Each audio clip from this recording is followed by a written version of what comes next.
Welcome to Grumpy Vegan Grandad once again.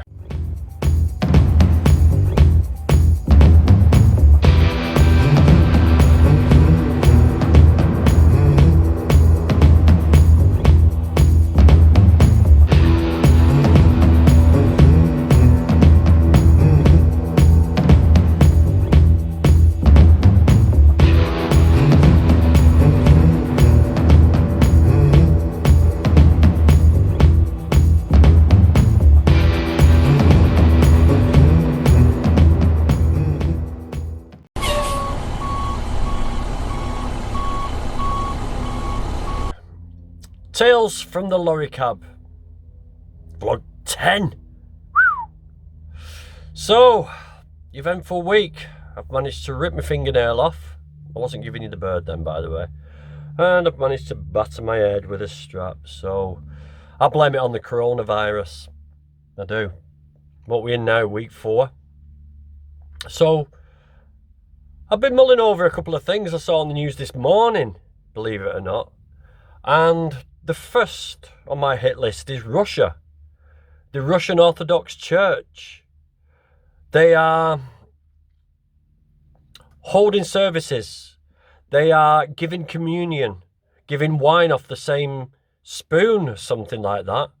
They are going kissing this effigy, this image in the church or the cathedral, wherever they worship, kissing this picture one after the other. They're all crowded into one place. But the Russian government are allowing this. The police are fining people for not social distancing. It shows them giving tickets out to people. But they're letting these people go. Now, why? Why? Is it because the Russian Orthodox Church has some power in Russia? Are they on a par with Putin? Or don't they want to be seen to be... I don't know, it's weird. Is it like the police's excuse for not prosecuting those Asian Muslim paedophiles that appeared all over the country because they were scared of being branded racist or religiousist? Is it something to do with that, or is it just that they've got some power? Because don't they realise that they're doing the worst thing possible? All right, go to church, but practice social distancing. You can't have, you know what I mean? It's really weird, really weird. I find that really, really strange in Russia of all places, because they really can crack the whip if they need to. Really strange, and it begs the question, should religion have much clout nowadays? I mean, we blame a lot of our animal abuse on religion. We've got kosher, we've got halal, we've got ritual sacrifices in other countries of goats in certain countries, and people seem to think because it's our religion, then it's okay. It's our tradition, so therefore it's okay. I mean, don't forget, not too long ago, you couldn't be a bishop if you couldn't even be a priest if you were female. Very recently. So what is it about these religions that will not allow themselves to come into the modern day? Why? Why do they not evolve? Because they're holding on to tradition. And this is a lot of Carney's excuses for carry on eating meat, is because we've always eaten meat. We've always done it. But it's time to evolve. We've always eaten meat in the past because we've had to on certain occasions, or it was in our best interest at the time to eat meat. For example, in the medieval period in England, the serfs the working classes, like me and you. If there's any middle or upper classes there, what are you doing watching this? Go away. For working classes. I'm joking. All inclusive. My channel's all inclusive. Nobody gets pushed out. Apart from carnivores, who are not even thinking about changing. They can fuck off. So, the Middle Ages, the medieval ages, the serfs, the working classes, they didn't eat meat. They had very, very little meat. I think they had some farming system, where you were allowed a piece of land. You could farm on it. You grew your own food. Oh, man. Sorry, I just had another phone call off my bloody missus again. I keep saying, why do you keep ringing me when I'm doing pieces to camera? She says, how the fuck am I supposed to know? And I'm good point. So yeah, these medieval working classes, the serfs, they had a piece of land. They were allowed to grow the crops on it. But they had to pay taxes. If the weather went against them, they basically starved.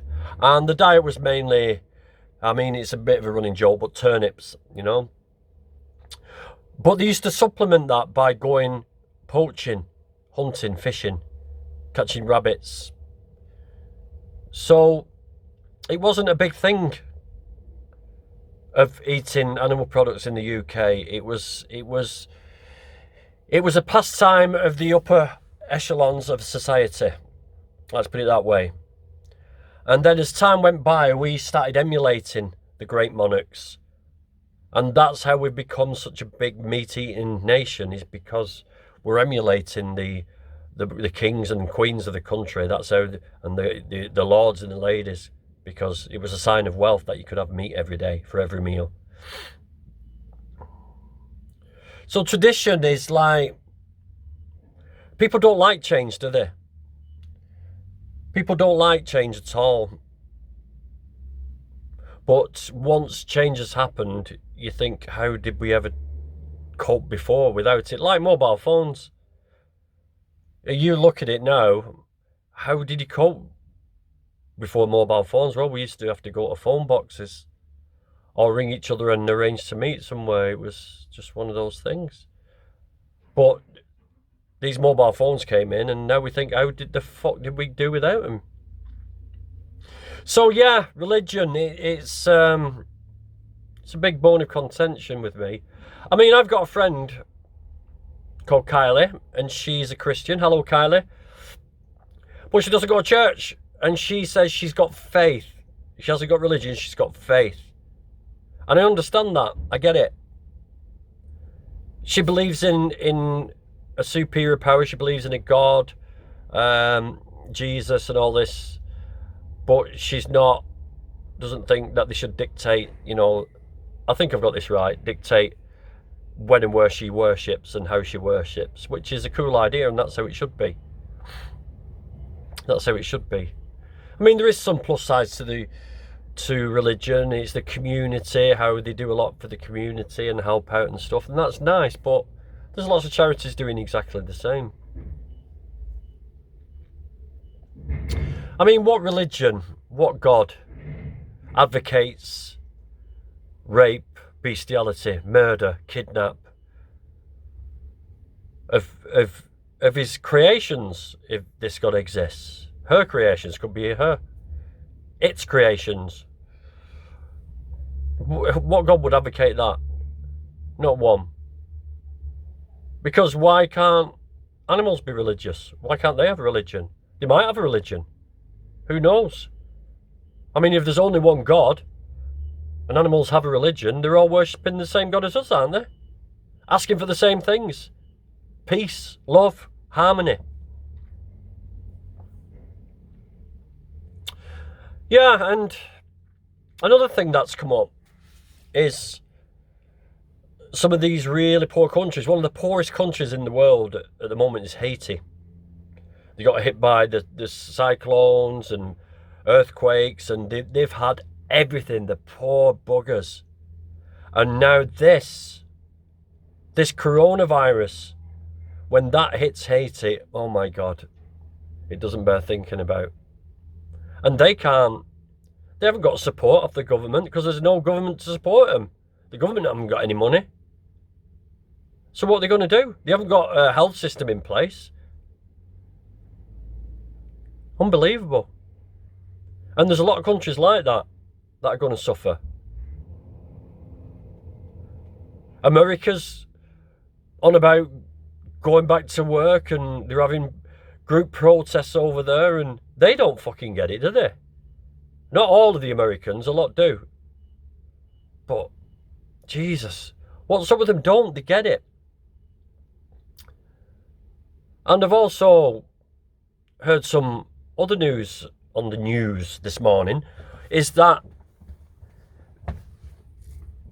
now if I got this right, don't get sort of frightened by this, because I haven't got the full story. I was sort of half asleep when I was listening to this at 5 o'clock this morning, is that once we get the virus and have got through the virus, it doesn't necessarily mean we're immune and we've got antibodies. So what does that mean? That means that this could fucking go on and on and on and on and on. That's a spooky thought. That's a spooky thought. So what do you think? What are your views on it all at the moment? How are you all coping? Have you found any new talents? Because that's what we're doing, aren't we? We're finding new talents. We're learning new things. We're doing things we tried to do when we were younger and have another go at it now. It's amazing what having a bit of time on your hands can do. I think that's why there was a lot more creativity in the past. Creativity in the past. Because you'd sit down in your 1930s and 20s listening to the radio. That's all there was to do. And you'd draw and you'd paint and you'd sew and you'd sing and make your own music and learn to play instruments. And yeah, it's really productive. I think the government should legislate a month of lockdown every year. A month of lockdown. We all get locked down for a month. We all work an extra couple of hours the rest of the year, and then we have a lockdown for a month and we all learn new shit. That'd be cool. Oh, they'd be kicking off about that well as well, wouldn't they, if we did that? But yeah, so... Oh, and Joey, my mate Joey Carbstrong. I've been watching a few of his videos lately. He's been DXing, direct action, into supermarkets in Australia when he was over there, walking in with TV screens and standing in front of the dairy aisles and the meat aisles and showing people what's involved. And yeah, good on him. Good on him. That is going to stick in. People might think it's a bit extreme, but he said in a later video when he was talking about it, and it really resonated me. And I don't know how you guys feel about this, but what he said was, when he's doing this kind of stuff, no, he's not going to make many friends, right? No, he's not going to make many friends, and he might lose friends over doing any of his activism. You might lose friends. I've lost friends because of it. However, I'm doing this, he's doing that for his friends, the animals. Just think about that for a minute. You are doing this, you are vegan, because you're trying to protect your friends. And that changes the whole dynamic of it, doesn't it? When you think about it like that. If you think of them as your friends, you're sticking up for your friends. Nothing's too extreme then, is it? Yeah. So, today's my last day, Sunday, and I've got a few days off. I'm trying to organise some videos, some interviews, and hopefully I'll get them up. But I'm also learning a monologue as well, just for fun, about World War II. So yeah, I'll try and get productive this week and get some more content up for you. But in the meantime, if you've got any questions, any comments, or any ideas on what you would like me to do a video on, please put them down below. Save the animals, save the planet, save yourself. Go vegan.